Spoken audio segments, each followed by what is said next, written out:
நம்ம சிட்டு பிறந்து 1 மந்த் ஆயிடுச்சு. நாள் எப்படி இவ்வளோ சீக்கிரமாக போகுதுன்னே தெரில. இப்போ தான் என் கையில் இப்படி பிறந்து இருந்த மாதிரி இருந்தது. அதுக்குள்ளேயும் 1 மாதம் ஓடிடுச்சு. கட்டன்னு நாள் போய்கிட்டே இருக்குது. டே அண்ட் நைட் தெரியாமல் நம்ம டே எல்லாம் போய்கிட்டு இருக்குது. 1 மந்த் முடிஞ்சதுக்காக ஒரு ஸ்பெஷலாக ஒரு ட்ரீட் வைக்கலாம் அப்படின்னு சொல்லிட்டு பிரியாணி, அப்புறம் பன்னீர் பட்டர் மசாலா, சப்பாத்தி இதெல்லாம் தான் பிளான் பண்ணியிருந்தோம். பேபியோட நேமிங் செரமனி சூப்பராக முடிஞ்சிச்சு. ஃபர்ஸ்ட் மந்த் ஃபோட்டோ ஷூட்டுமே எடுத்திருக்கேன். அந்த வீடியோஸ் எல்லாமே நான் சீக்கிரமே அப்லோட் பண்ணுறேன். இது புண்ணியானம் அப்படின்றனால வெஜ்ஜு தான். இன்றைக்கி நான்வெஜ் பண்ணிடலாம் அப்படின்னு சொல்லிட்டு அதுக்காக தான் எடுத்து ப்ரிப்பேர் பண்ணிகிட்ருக்கேன். தென் வீட்டிலே பன்னீர் செஞ்சு வச்சுருந்தேன். தென் எப்போயுமே அம்மா வந்து பட்டர் அண்டு நெய் வந்து ஸ்டாக் வச்சுட்டே இருப்பாங்க. பசுமாட்டு பால் வந்து வாங்குகிறோம்ல, அதுலேருந்து ஆடை எடுத்து கலெக்ட் பண்ணி எப்போயுமே நம்ம வீட்டில் பட்டர் அண்ட் நெய் இருந்துகிட்டே இருக்கும். அதை வச்சு தான் பன்னீர் பட்டர் மசாலாவும் சூப்பர் டேஸ்ட்டில் வந்து பண்ணேன்.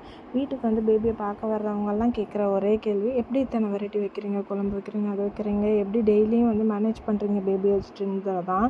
இன்றைக்கெலாம் மாமா லீவு தான். ஸோ அவங்க வந்துட்டு பேபியை ஃபீட் பண்ணி கொடுத்துட்டேன் அப்படின்னா அவங்க மேனேஜ் பண்ணிப்பாங்க.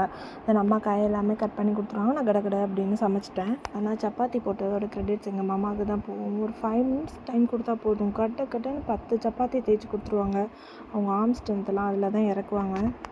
தென் எனக்கு ரொம்ப ஆசையாக இருந்துச்சு. இன்றைக்கி எனக்கு 2 நான் போட்டுக்கிட்டேன். அப்படியே மேங்கோ ஐஸ் சாப்பிட்டுக்கிட்டேன். அம்மாவுக்கு தெரியாமல். ஏன்னா ஃபீட் பண்ணுறதுனால எனக்கு அது அலோடு இல்லை. ஈவினிங் பார்க்கலாமா?